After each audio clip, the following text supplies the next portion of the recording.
Let's consider the epistemological interpretation. Inexplicably, it seems people get caught up on the initial phrasing of the claim, morality is subjective. I'm sorry, but how can you claim to know that every moral system is epistemologically subjective? Because morality is always based upon opinion. Are you omniscient? No, clearly this statement needs some work. We can correct it to say that morality can be subjective, and or my morality is subjective. It doesn't need work. It's not a generalization. It's true. All moral systems are epistemologically subjective. An epistemologically subjective moral system is one in which right and wrong is determined by the moral agent's personal biases, opinions, and feelings. In other words, what is moral is entirely subject to you, and what you value. This is where I think people fundamentally lose the arguments, because even surface-level scrutiny reveals this prescription to be absurd in the utmost extreme. What you value could be anything. And if right and wrong is subject to you, then a subjective morality is nothing if not the world's biggest blank check to commit any atrocity that you could possibly endorse on a whim. That doesn't mean that it's incorrect. It should be transparently obvious why an epistemologically subjective morality is a bad idea. It may be uncomfortable to you, but nevertheless, it's true. Would you subscribe to a morality based on my values and what I think is right or wrong? If you can provide reason for it, then yes. So why should anyone subscribe to yours?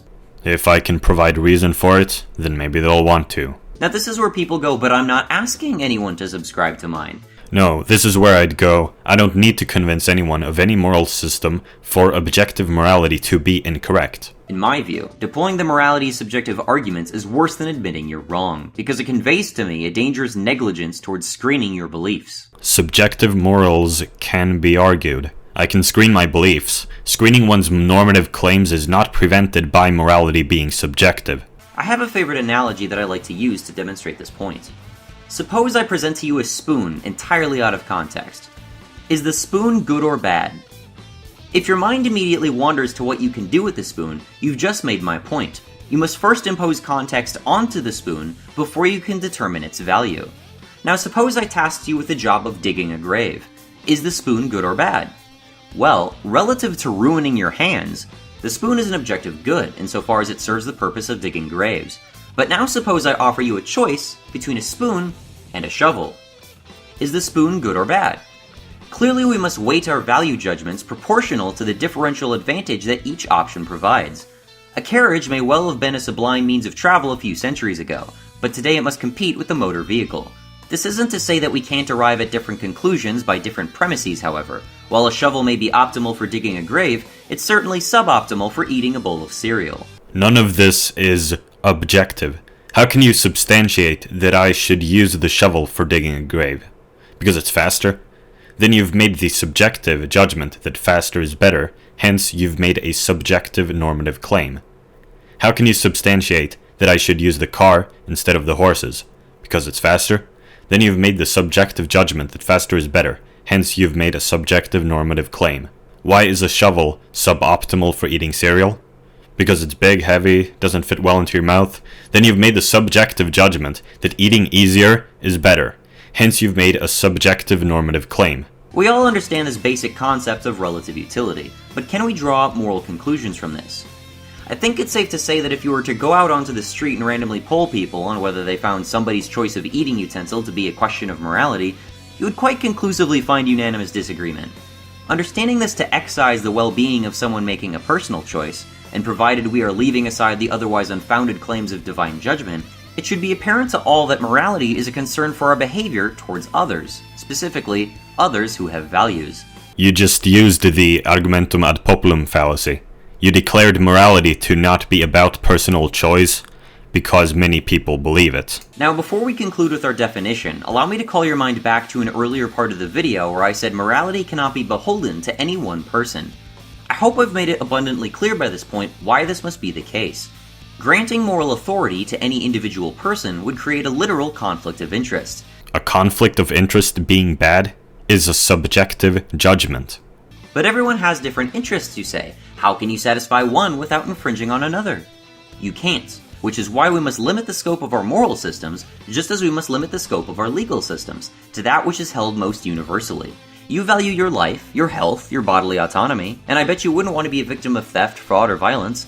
The overwhelming majority of people on this planet share these values. Something being agreed upon by people is not any more objective. It is still a subjective normative claim, one which is simply popular. Let us marshal all of these shared values together into one convenient category, and let us call it well-being.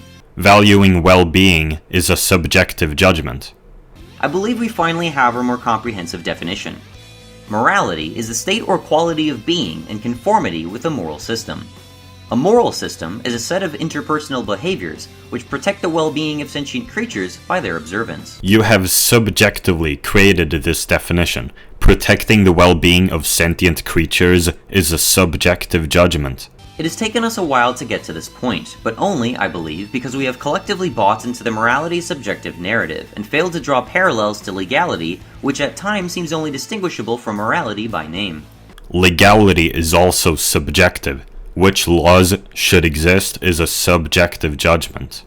Finally, let's take care of the moral subjectivist's last resort, Hume's law, also known as the naturalistic fallacy, the fact-value distinction, or the is-ought problem. The argument usually runs as follows. You can't derive an ought from an is. That is to say that a description of facts is not a prescription of values. That information about the world tells you nothing about what to do with that information. This, in actual fact, is a true statement. However, it is not a refutation. I refer you to page 92 of Joseph L. de Leiden's 1998 book, The Science of Morality. The key to resolving the dichotomy between statements of fact and normative statements of how we should behave is the introduction of a hybrid statement that I call a contingent statement.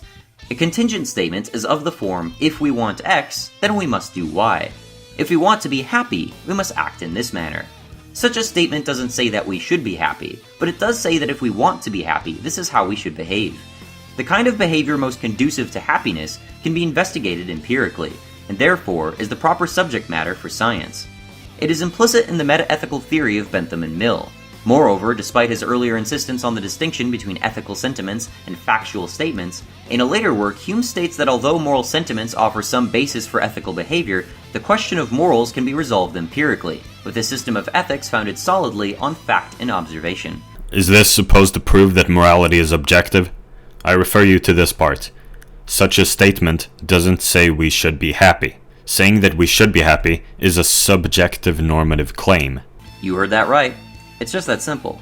We already have values. Values which are subjectively chosen. And yes, David Hume, who posited the famous is-ought problem in 1739, would go on and contradict this appeal to subjectivity just 12 years later. Men are now cured of their passion for hypotheses in systems and natural philosophy, and will hearken to no arguments but those which are derived from experience. It is full time they attempt a like reformation in all moral disquisitions, and reject every system of ethics, however subtle or ingenious, which is not founded on fact and observation. This does not contradict subjective morality. Hume is simply arguing that he prefers moral systems which are founded on fact and observation. A preference, a subjective preference. Saying science can't tell us what to do quite obviously doesn't stop us from asking science what to do. You're not asking science what to do. You're using empirical data to help you create normative claims. However, the type of normative claim you derive from empirical data is entirely subjective. Two people can acknowledge the same empirical data and come to two completely different normative claims due to a difference in opinion on how humans should behave. Science will never tell you how humans should behave. You're the one making the normative claim.